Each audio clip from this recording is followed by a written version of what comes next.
अगर सीबीएसई ने आपको फेल कर दिया है या आपका कंपार्टमेंट आ गया या एक दो नंबर से आपका वो परसेंटेज नहीं है जो आना चाहिए और आप कॉन्फिडेंट है कि एग्जाम्स में आपने अच्छा परफॉर्म किया था तो यू कैन अप्लाई फॉर री इवोल्यूशन प्रोसेस। मतलब इसमें क्या होता है आपका कॉपी वापस से देखी जाती है लेकिन प्रोसेस एग्जैक्टली क्या होगा वो सब कुछ मैं बताने वाला हूँ। सबसे पहले आपको फोटो कॉपी लेना होगा एंड देन आपका आगे का प्रोसीजर्स को कंप्लीट करना पड़ता है। तो इस वीडियो में मैं पूरा बताने वाला हूँ एंड ऑब्वियसली ऑल्सो इस बार ओएसएम प्रोसीजर्स था जिसके वजह से जो है काफी स्टूडेंट्स फेल हुए थे और इसको हम लोगों ने बहुत पहले ही बोला था कि इस बार ओएसएम की वजह से जो टीचर्स का फीडबैक आ रहा था जो टीचर्स कॉपी चेक करते थे एग्जैक्टली जो इवन हमारे यहाँ से काफी टीचर जाते हैं एंड देन चेक करते हैं वो तो बता रहे थे कि इस बार फेलियर्स का जो जो पासिंग रेट है वो डिक्रीज होगा एंड वही हुआ पिछली बार से काफी ड्रास्टिकली डिक्रीज हुआ। बट इसमें स्टूडेंट्स की गलती नहीं है कुछ सिस्टम्स टीचर्स नहीं समझ पाए थे वहां पे मिस्टेक्स होते हैं और क्या क्या इश्यूज आए थे वो मैं आपको एक बार सबसे पहले बताऊंगा एंड देन आप डिसाइड कर सकते हो कि आपका रीवोल्यूशन कराना चाहिए या नहीं कराना चाहिए। सबसे पहले आप ये वीडियो देखो जो मैंने बहुत पहले ही आपको डाला था। इस बार सीबीएसई ने सच में आप लोग की फील्डिंग सेट कर रखी है। अब बताता हूँ मैं कैसे। अभी कॉपी चेकिंग हो रही है, आपको पता है सारा एवोल्यूशन प्रोसेस डिजिटल हो रहा है। इसमें आप लोग को लग रहा होगा टीचर के लिए प्रॉब्लम होगा, कोई बहुत सारे टीचर होंगे जो कंप्यूटर पहली बार यूज कर रहे होंगे। बट ऐसा कुछ नहीं है, उनको कोई टाइपिंग नहीं करना, बस चेकबॉक्स है उस पर क्लिक करते जाना कि ये हाफ नंबर उसको मिलना चाहिए कि नहीं, ये स्टेप के 1 मार्क्स मिलने चाहिए कि नहीं मिलने चाहिए, बस इतना है। चेकबॉक्स नहीं क्लिक हुआ मार्क्स नहीं मिलेंगे आपको। समझ में आ रहा है? जिन बच्चों ने पैराग्राफ भर के लिखा है वहां पे तो मार्क्स कटेंगे ही कटेंगे। और एक और चीज, पहले क्या होता था टीचर्स, मैं पर्सनली जानता हूँ, यूपी बोर्ड हो या सीबीएसई बोर्ड हो, टीचर्स जो है अगर आपका ऑब्जेक्टिव ऑप्शंस लिखते थे ना ए या बी, और ए और बी लिख रखे होते थे तो उस समय क्या करता था टीचर अपने पेन से जो है ए को बी कर देता था अगर बी करेक्ट है तो, और वहां पे आपको ग्रेस मार्क्स दे देता था, पास हो जाते थे आप। लेकिन अभी ऐसा टीचर कुछ नहीं कर सकता। अभी क्या इशू हो रहा है, उनको अगर लिखा है आपने तो आगे चेक बॉक्स पे टिक करेंगे, नहीं तो नहीं। अब टीचर को कैलकुलेट भी नहीं करना है कि टोटल मार्क्स कितना, वो ऑटोमेटिकली कैलकुलेट हो जा रहा है। समझ रहे हो आप लोग? मतलब आपकी फील्डिंग सेट हो गई। इस बार फेल परसेंटेज बहुत बढ़ने वाला। अगर सीबीएसई ने खुद के सिस्टम से ग्रेस नहीं किया तो बच्चे बहुत फेल होने वाले हैं अभी तक। और सबसे बड़ी बात, कॉपी चेकिंग धीरे नहीं हो रही है, बहुत फास्ट हो रहा है इस चीज से। ये वीडियो जब कॉपी चेकिंग स्टार्ट हुई थी तभी मैंने डाला था, जब कॉपी चेकिंग का इंटरफेस टीचर्स के सामने आया था, जब उन्होंने चेक करना शुरू किया था, अभी स्टार्टिंग की कॉपी चेक हो रही थी तभी मैंने डाला था। एंड आई अवेयर स्टूडेंट्स की इस बार जो है स्टूडेंट्स की लंका लगने वाली है। एंड ये जब हमने इंस्टाग्राम पे एंड यूट्यूब पे डाला था तो कुछ बच्चों के बैड कमेंट्स भी आ रहे थे, वी इग्नोर्ड, क्योंकि रियलिटी वाज देयर। मतलब जो चीज है वो मैं बता देता हूँ आप लोग को, हमें उस चीज से ज्यादा वो नहीं रहता। सीबीएसई के सिस्टम में क्या क्या ऑप्शंस रहते हैं वो भी मैंने बताया। देखो, ग्रेस मार्क्स एक टीचर्स के साइड से होता है जो पर्सनल लेवल पे होता है और एक होता है सिस्टम लेवल पे। लेकिन सिस्टम लेवल पे माइट भी एक दो नंबर से ग्रेसिंग की गई है, लेकिन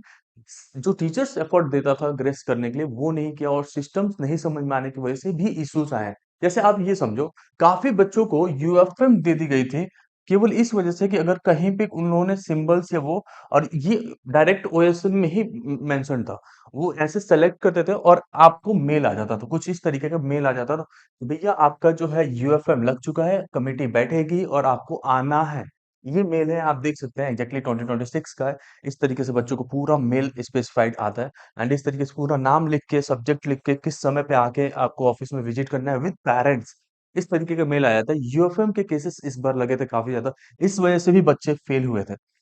बाकी आप ये एक बार समझो, अगर कॉपी रोटेटेड है, इतना सारा सिस्टम, आप सोचो अगर आपकी क्लास में काफी इस टीचर्स होंगे, हो सकता है आपके स्कूल में जो टीचर होंगे वो हाई फाई होंगे, टेक्नोलॉजी के साथ समझते होंगे, लेकिन बहुत सारे ऐसे फैकल्टी हैं जिनको टेक्नोलॉजी इतनी नहीं आती। इवन दो अगर उनको नोट्स भेजना होता है तो दूसरे से बोलते हैं कि भाई बच्चों को ग्रुप में नोट्स भेजना है, आप जरा कर दो।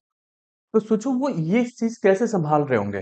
उनको कितना भी ट्रेनिंग दे दिया जाए कि ये 3 स्टेप्स का है, इसमें 3 नंबर मिलने चाहिए, मतलब 1.5 मार्क्स मिलना चाहिए और 3 स्टेप्स के मार्क्स देने हैं 1.5 अगर एक भी स्टेप्स का गया तो क्या होगा। जैसे मैंने वीडियो में बताया था कि पैराग्राफ जिन स्टूडेंट्स ने लिखा है उनको मार्क्स नहीं मिल रहे हैं, वही सिचुएशन हुआ था, क्योंकि ये स्टेप मार्किंग जो थी ना, वो पॉइंट्स को देखते हैं, वो पॉइंट्स को देखते हैं। अगर एक पैराग्राफ है, ये ओएसएम सिस्टम ऐसा बनाया गया था कि यहाँ पे फिट करेंगे एंड देन यहाँ पे पॉइंट्स मार्क्स देंगे। अब आपका ये वाला पूरा पैराग्राफ ही बन गया है तो इसमें पॉइंट पॉइंट पॉइंट पॉइंट करना टीचर्स के लिए मुश्किल था और मार्क्स गए हैं। बट रीवैल्यूएट कर सकते हैं आप सही तरीके से, मार्क्स को 2 4 नंबर 10 नंबर तक बढ़ाना है, आप बढ़ा सकते हैं। अगर आपको लगता है कि ड्रास्टिकली आपके मार्क्स कम आए हैं, आप रीवैल्यूएट करना सारा प्रोसीजर मैं बता रहा हूँ लास्ट तक कैसे आप हमारे थ्रू कनेक्ट कर सकते हो रिवोल्यूशंस के लिए सर्वरा हम जो भी टीचर्स फैकल्टीज चेक करते हैं कॉपीज उनके थ्रू हम आपका चेक करा के एंड देन बताते हैं कि कौन से क्वेश्चन पे एग्जैक्टली आपको चैलेंज करना चाहिए ठीक है? तो ये सारा सिस्टम आप एक इसमें इतना सारा प्रोसीजर तो पहली बार में कि टीचर्स एग्जैक्टली दिक्कत हुई थी बहुत ज्यादा दिक्कत हुई थी एक तो सबमिशन के टाइम पे अगर कोई क्वेश्चन टीचर छोड़ देता है लिटरली अगर कोई क्वेश्चन छोड़ देता है चेक नहीं कर पाता है या वहां पर मार्क कर देता है कि इट्स चेक बट ठीक से मार्किंग नहीं हुई है तो भी आपके मार्क्स कम होंगे और एक और चीज है तो सिस्टम में जो है इस बार से जो है पहले क्या हुआ करता एक रीवेरिफिकेशन होता था एंड देन पहले रीचेकिंग होती थी एंड रीवैल्यूएशन होता था दो सिस्टम होता था रीचेकिंग एंड रीवैल्यूएशन अब रीचेकिंग वाला प्रोसीजर खत्म रीचेकिंग क्यों खत्म पहले क्या होता था टीचर्स मार्क्स ठीक से कैलकुलेट किया है कि नहीं किया है वो रीचेक की जाती थी कि हर एक क्वेश्चन पे मार्क्स मिले हैं कि नहीं मिले हैं आपको यहाँ पे जो स्क्वायर बॉक्स दिख रहा है इस स्क्वायर बॉक्स के अंदर आपके मार्क्स मिलने थे और ये ऑटोमेटिकली सारा कैलकुलेट होके आ जाएगा कि कितना मार्क्स आपका टोटल मिल रहा है टीचर्स को कोई मार्क्स का कैलकुलेशन नहीं करना था पहले क्या हुआ करता था टीचर्स जो है कॉपी लिटरली कंप्लीट कर देते हैं एंड उसमें बताते थे कि कितना बच्चा मार्क्स पा रहा है और जैसे ही उनको दिखता था कि 21 है दे गो फर्दर अगेन और वो कुछ ना कुछ करके बढ़ा देते थे मार्क्स लेकिन अभी नहीं कर पा रहे थे और कई बार तो मतलब स्टेप्स भी गायब कर दिए जा रहे थे तो ये सारी सिचुएशंस हुआ है जिसकी वजह से इस बार फेल रेट काफी ड्रास्टिकली जो है बढ़ा है आप ये देखो जैसे 0.5 मार्क्स यहाँ पे मिला 0.5 मार्क्स यहाँ पे मिला और यहाँ पे पूरे मार्क्स दिखाए गए लेकिन इसी तरीके से अगर मान लो कि आपने एक पैराग्राफ पूरा बना दिया है तो उसमें केवल 0.5 मार्क्स या 1 मार्क्स मिला लेकिन आगे का स्टेप्स आपके गायब हैं और वो उसी में अगर पैराग्राफ में इंक्लूड हो गया था तो ठीक से नहीं दिए गए होंगे मार्क्स नहीं रीचेकिंग हुए होंगे तो इस वजह से अगर आपके नंबर कम है you can apply for revolution और इस तरीके से अगर आपका देखेंगे तो अगर आपकी कॉपीज की विजिबिलिटीज क्लियर नहीं है तब भी टीचर समझेगा कि आपने अच्छा परफॉर्म नहीं किया अच्छा लिखा नहीं है and then issues can be there वो इश्यूज आ सकते थे ठीक है आप अगर ऑब्जेक्टिव टाइप क्वेश्चंस किया है वो ओवरऑल पूरा मार्क्स तो यहाँ पे देता है कि इसमें केवल एक ही स्टेप्स है सारा सारा मार्क्स आ जाएगा ये सब ठीक है यहाँ पे कितनी आंसर्स चेक हो चुके हैं वो भी दिखाएगा कितने सीट्स चेक हो चुके हैं वो भी दिखाएगा सिस्टम्स इन्होंने ठीक से बनाया था बट टेक्नोलॉजी फ्रेंडली जो लोग हैं उनके लिए ज्यादा अच्छा था और ज्यादातर टीचर्स जो है वो 40 प्लस होते हैं 30 प्लस तो बहुत रेयरली होते हैं टीटी पीजीटी करते करते 40 प्लस हो जाते हैं ठीक है तो वो अभी न्यू एरा में नहीं है जो इतनी अच्छे तरीके से टेक्नोलॉजी को संभाल पाए बट फिर भी हर साल लगभग हजारों स्टूडेंट जो टीचर्स होते हैं वो बैठते हैं कॉपी चेक करने के लिए लाखों बच्चों की कॉपी चेक हो रही है उसमें जो टीचर्स होते हैं लाइक कई बार कई बार इस तरीके से होता है कि रॉन्ग क्वेश्चंस आपने आइडेंटिफाई कर दिया या उनको समझ नहीं आया कि कौन सा क्वेश्चन नंबर का आंसर है फिर वो ब्लैंक चला जाएगा उसमें ये लोग डाल देंगे कि नॉट अवेलेबल मतलब नॉट आंसर्ड लिख देंगे ठीक है नॉट आंसर्ड लिख देंगे इसका मतलब ये है कि आपका उस क्वेश्चन पे तो मार्क्स ही नहीं मिला भले आपने लिखा था लेकिन आपको दिया नहीं गया वो ये डाल देंगे और आपका कॉपी थोड़ा ना इतना देखो लेबल्स होते हैं एक हेड होगा उसके अंदर असिस्टेंट हो गया असिस्टेंट के अंदर कॉपी चेकर होते हैं तो जो इवल्युएटर्स होते हैं इनके तीन हायरार्की होती है तीनों हायरार्की के बेसिस पे ये चेक होती है तो हर एक कॉपीज जो है इनके असिस्टेंट या जो लीड करते हैं वो लोग नहीं चेक कर रहे होते ये जो है बहुत दिक्कत किया है इस बार तो लिटरली इस तरीके से आइकन बना देते हैं कि हाँ हमने कॉपी चेक कर लिया एंड आगे मूव कर रहे हैं देन जाके टोटल मार्क्स हम दे रहे हैं बट व्हाट अबाउट दिस लेकिन जैसे मान लो ये 4 स्टेप्स पे मार्क्स मिलने थे ठीक है तो इनको 4 बार इनको स्टेपिंग करनी पड़ती है पहले क्या हुआ करता था भाई ये सही है 1 नंबर ये सही है 1 नंबर बस सिंपल सिंपल करते चले जाओ और मार्क्स टोटल कैलकुलेट कर देते हैं हर क्वेश्चन के पीछे कितना मार्क्स आ रहा है कैलकुलेट हो जाता था आ जाता था टीचर्स के ऊपर इतना बर्डन नहीं था अभी क्या हो रहा है टीचर्स को ये भी देखना है कि मार्किंग हुई है कि नहीं है करेक्ट है कि नहीं है गलत है कि क्या है उसके पास कुछ डिलीट करना है आर और ये एन करना है कि क्या करना है बहुत सारी चीजें था उसके बाद सेव करना अगर लगातार सेव नहीं हो रहा मतलब मल्टीपल से एक टाइम एक बार कॉपी चेकिंग स्टार्ट हुई है कम से कम उनको एक ही कॉपी चेक करने में 20 बार सेव बटन दबाना पड़ेगा तब जाके वो ठीक से प्रॉपर्ली सेव होता है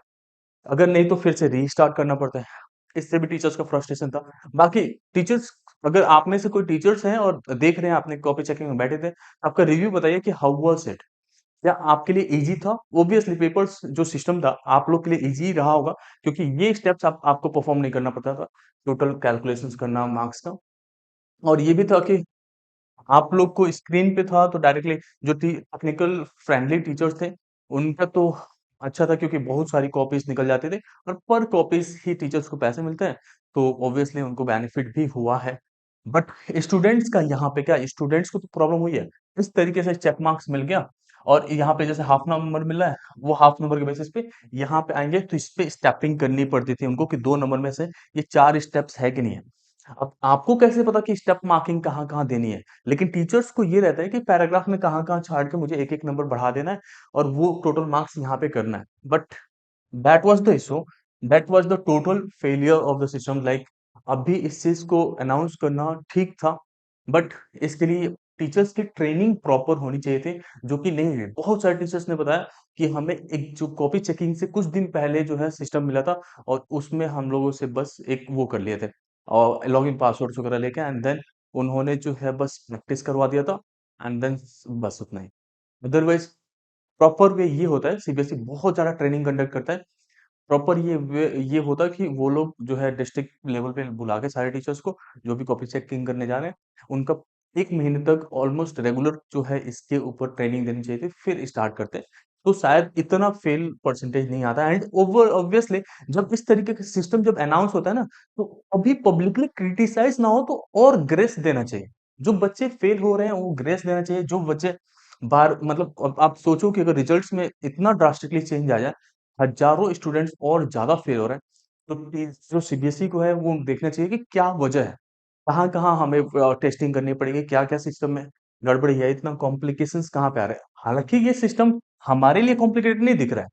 हमारे लिए इजी है कि बच्चे ने चेक किया है कि नहीं किया है, ब्लैंक पेज छोड़ा है, क्या किया है, वो सब हम कर सकते हैं। लेकिन आप सोचो ये स्क्रॉलिंग ठीक से अगर चला गया और आपका एक स्टेप स्क्रॉल होने में ही गायब हो जाए, तो मार्क्स गया ना, ये मार्क्स तो गया। ये सिस्टम में दिक्कत आई है। जैसे मान लो यहाँ तक हमने क्वेश्चन नंबर 1 देखा, क्वेश्चन नंबर 1 में आपके 2 स्टेप्स दिखे, जैसे ही मैंने स्क्रॉल किया, हो सकता है ये थोड़ा सा और स्लाइड हो जाए ऊपर तक और मुझे पता ही नहीं चले नीचे आपने एक और आंसर दिया हुआ था। ये भी दिक्कतें आई हैं। या अगर मान लो ये पेज खुला है मेरे पास, मैंने इस पे टिक कर दिया, नीचे तक पहुंचा ही नहीं, अगले पेज पे चला गया,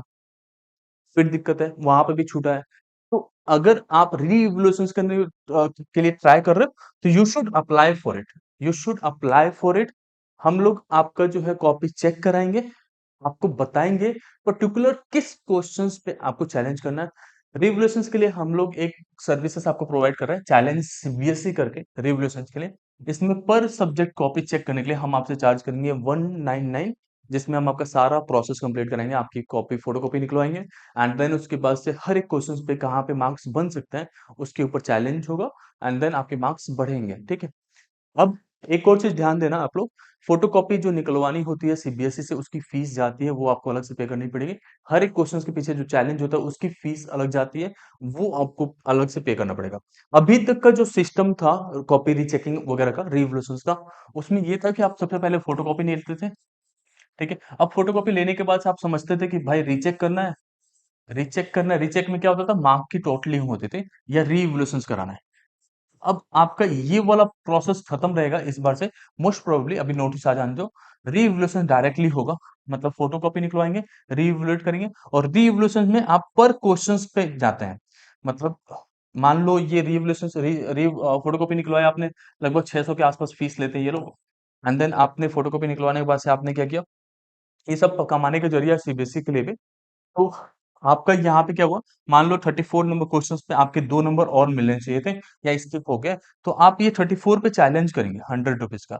आपके मार्क्स यहाँ पे बढ़ेंगे ही बढ़ेंगे, घटेंगे नहीं। जैसे मान लो आपके आए हैं 37, ठीक है, तो क्योंकि आप एक पर्टिकुलर क्वेश्चन पे ही ट्राई कर रहे हो कि इसमें मार्क्स बढ़ने चाहिए, तो पर्टिकुलर क्वेश्चन ही चेक होगा, उसी पे मार्क्स बढ़ेंगे। अदरवाइज बाकी क्वेश्चन चेकिंग नहीं होती है इस केस में। ठीक है। तो मार्क्स घटते नहीं है, बढ़ेंगे, पहले घट जाया करते थे, अब नहीं है ये सिस्टम, अब बढ़ेगा सीबीएसई की तरफ से मार्क्स, 1 नंबर 2 नंबर 5 नंबर जो भी बढ़ना होगा वो बढ़ेगा। बट एक प्रॉपर वे में आपको जो है रीचेकिंग रिवोल्यूशन के प्रोसेस को फॉलो करना पड़ेगा। हमारे फैकल्टीज लगभग सारे सब्जेक्ट्स में अवेलेबल है, जो एक्चुअल बोर्ड की कॉपी में चेक करते हैं, एंड दे एक्चुअली नो कि किस स्टेप में मार्क्स मिलना चाहिए। इवन आप थोड़ा बहुत गलत किए हैं तो वहां पे मार्क्स मिलने चाहिए नहीं मिलने चाहिए, उसके बेसिस पे आपको चैलेंज करने के लिए बोलते हैं, एंड मार्क्स एक्चुअली में बढ़ता है। आपकी कॉपी में कहाँ पे जरूरत है चैलेंज करने की, वो सब कुछ हम बता रहे होंगे। ठीक है। तो ये सब चीजें एक बार देख लेना आपके लिए जरूरी है। यहाँ से लिंक हमने डिस्क्रिप्शन दे रखा है, यहाँ से आप जितने भी सब्जेक्ट, अभी प्रोसेस स्टार्ट नहीं हुआ, बट आप यहाँ से इनरोल करके रख सकते हो। अगर आप एक सब्जेक्ट का ही कॉपी चेक कराना चाहते हो तो एक सेलेक्ट करके अंदर करना, अगर 2 में करना चाहते हो तो यहाँ प्लस क्लिक करते-करते 2-3 सब्जेक्ट जितना भी चाहिए आपको, उतना सेलेक्ट करके एंड देन फीस पे कर देना, बाकी सब हैंडल हम कर लेंगे। ये सारा प्रोसेस समझ में आ गया? अब आप मान लो कि 10 क्वेश्चंस के लिए चैलेंज कर रहे हो। क्वेश्चन नंबर 1, 3, 7, 8, ठीक है? इन मतलब 4 को मान लो आप चैलेंज कर रहे हो, तो पर क्वेश्चन आप सीबीएसई को ऑलमोस्ट ₹100 पे करेंगे। अभी फीस रिसिप्ट आया नहीं है, सीबीएसई कितना चार्ज इस बार कर रहा है, बट पिछली बार ये ₹100 था। तो ₹100 पर क्वेश्चन आपको पे करना पड़ता है सीबीएसई को। वो लोग उस कॉपी को, उस क्वेश्चन नंबर को 2-3 टीचर से अलग-अलग दिखाते हैं एंड देन फाइनल करते हैं कि उसमें मार्क्स बढ़ना चाहिए, नहीं बढ़ना चाहिए, और मार्क्स बढ़ जाता है तो आपको जो है उस पे एक्स्ट्रा मार्क्स दिए जाते हैं, और ऑलमोस्ट इसका जो रिजल्ट है वो 1 महीना लग जाता है टोटली फाइनल आने में। बाकी 1 वीक बाद ही आपको ये पता चल जाएगा कि मार्क्स बढ़ रहा है या नहीं, मार्क्स इम्प्रूव्ड है कि नहीं। मार्क्स इम्प्रूव हो गया तो आपको स्टेटस में शो कर देगा मार्क्स हैज़ बीन इम्प्रूव्ड। बाकी आपके मार्कशीट में अपडेट होके फाइनल मार्कशीट जो है वो आपके घर पे सीबीएसई डिलीवर कर देता है। होपफुली आपको ये वीडियो हेल्पफुल लगा होगा। रिवोल्यूशंस के लिए काफ़ी काफ़ी फैकल्टीज़ भी मेरे से कनेक्ट किए थे कि लाइक इसके ऊपर हमें वीडियोस एक डालना चाहिए। तो उसके बेसिस पे हमने ये बताया कि क्या एक्चुअल में सिस्टम की दिक्कतें इस बार थे। ये भी जो पीडीएफ है आप लोग अभी पीछे देखे हो, यो जो प्रोसेस मैंने यहाँ पे दिखाया था कि क्या ओएसएम किस तरीके से हो रहा था, ये सारा का सारा चीज़ें एक फैकल्टी ने हमारे साथ शेयर किया, और वो सब चीज़ें मैंने आपको यहाँ पे शेयर किया कि एक्चुअली में कैसे मार्किंग हो रही है, और ये थोड़ा-सा सिस्टम कॉम्प्लिकेशंस तो था। होपफुली मैंने आपको गाइड कर पाया। बाकी जो भी क्वेरीज़ है यू कैन कमेंट डाउन, ठीक है? Thank you so much.